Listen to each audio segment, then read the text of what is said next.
আমি কারো বাড়িতেই অবহেলার পাত্র হয়ে থাকতে চাই না। এটা তো তোর বাড়ি। না, আমার কোনো বাড়ি নেই। তোমার কাছে একটু থেকেই চলে যাব। তিশা আর ওর আপু কিছুই বুঝতে পারছে না। প্রায় সবার চোখেই জল, কিন্তু ভাইয়ের চোখে জল নেই। হয়তো আমার ফিরে আসাতে ভাইয়া খুশি হয়নি। তুই যদি বাড়ি ছেড়ে চলেও যাস, তাহলে কথা দিয়ে আমার সাথে মাঝে মাঝে দেখা করে যাবি। হঠাৎ করে বাবা বলল, ও যাবে মানে? ও কোথাও যাবে না, এটা ওর বাড়ি আর ও এখানেই থাকবে। আগেই বলেছি আমার কোনো বাড়ি নেই। আমি একাই এখন ভালো আছি। আবার নতুন করে পরিবারের মায়ায় জড়িয়ে আবার নতুন করে অবহেলা পেতে চাই না আমি। মায়া সে আমাকে জড়িয়ে ধরল। দেখ বাবা, আমরা ভুল করে ফেলেছি। তুই চলে যাওয়ার পর আমরা সেই ভুলটা বুঝতে পেরেছি। তোর বাবা আর আমি সব জায়গায় তোকে খুঁজেছি, কিন্তু তোকে পাইনি। দেখ দাদু, সবাই যেহেতু এত করে বলছে, রেখে যা। আচ্ছা, আমি এখানে থাকবো, তবে আমার কাছে শর্ত আছে। আমি তোর সব শর্ত মেনে নিব। আমি আমার মতন থাকবো একটা রুমে। কেউ আমার রুমে আসবে না, রুম গোছাতেও আসবে না। তাহলে ঘর গোছাবে কে? আমারটা আমি নিজেই পারি। এতদিন তো আমারটা আমিই করেছি। আমি রাত 12টার আগে বাড়ি ফিরবো না, নিজের মতো করেই থাকবো। কিন্তু ওর রাত পর্যন্ত। সমস্যা হলে আমি চলে যাচ্ছি। না, কোনো সমস্যা নেই। আর আমি আমার খাবার বাইরে থেকেই খেয়ে আসবো। এই বাড়ির খাবার আমি খাবো না, আর এইখানে শুধু আমিই থাকবো।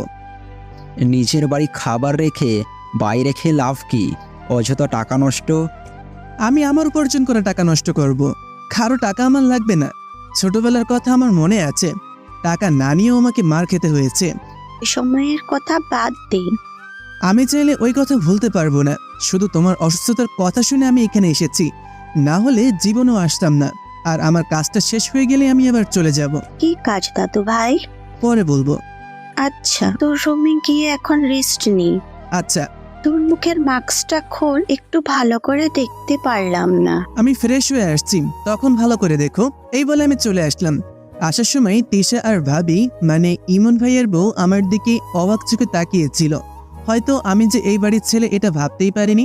আমি আমার রুমে চলে আসলাম। রুমটা অনেক গোছানো। ব্যাগটা রেখে জামা কাপড় বের করে ফ্রেশ হতে গেলাম। ফ্রেশ হয়ে শুধু টাওয়ালটা পরে বের হলাম। রুমের দরজা লক করিনি। তখনই তিশা নামের মেয়েটা আমার রুমে এলো। আমার গায়ে শুধু একটা টাওয়াল। তিশা মেয়েটা রুমে এসে আমার দিকে তাকিয়ে রইল। আমি দেখা মাত্র আবার ওয়াশরুমে ঢুকে গেলাম। কি লুচু মাইয়া, এখন আমার দিকে তাকিয়ে আছে। ওইভাবে তাকিয়ে আছো কেন? আমার ডাকে মেয়েটার হুঁশ ফিরল বুঝি। মেয়েটা কোনো কথা না বলে একটা হাসি দিয়ে চলে গেল। আমি ওয়াশরুম থেকে বের হয়ে জামা কাপড় পরে নিলাম। তারপর ব্যাগ থেকে পিস্তলটা বের করে খাটের উপর রাখলাম। তখনই দাদু আমাকে ডাক দিল। আমি পিস্তলটা ওইখানে রেখেই দাদুর রুমে চলে গেলাম। দাদি আমাকে জিজ্ঞাসা করলো আমার রুম ঠিক আছে কিনা, আর রুমে কোনো সমস্যা আছে কিনা। এত বছর তো আর ওই রুমে কেউ থাকতো না, তাই জিজ্ঞাসা করলো আর কি। না দাদু, সব ঠিক আছে। এই বলে দাদির সাথে কথা বলতে লাগলাম। হঠাৎ আমার রুম থেকে একটা চিৎকারের আওয়াজ এলো। আমি তাড়াতাড়ি রুমে গিয়ে দেখি ওই মেয়েটা আমার রুমে, আর আমার পিস্তলটা মাটিতে পড়ে আছে।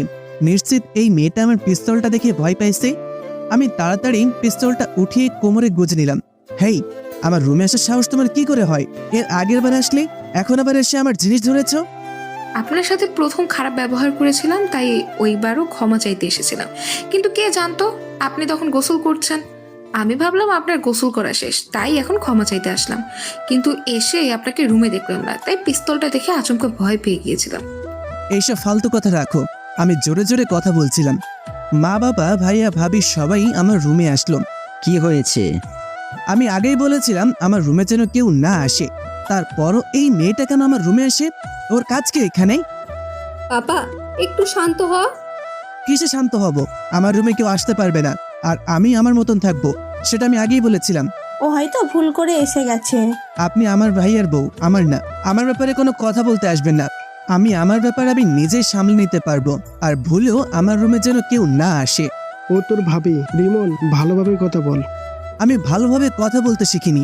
আমি রাস্তায় বড় হয়েছি, তাই রাস্তার লোকেরা যেমন কথা বলে আমি তেমন করেই কথা বলবো। রিমন, আমি তোর ভাই, আমার সাথে এমন করে কথা বলতে পারিস না। সেই ভাই, যার জন্য ছোটবেলায় প্রতিদিন মার খেতাম। টাকা চুরি না করেও যার জন্য আমি চোর প্রমাণিত হতাম আর মার খেতাম।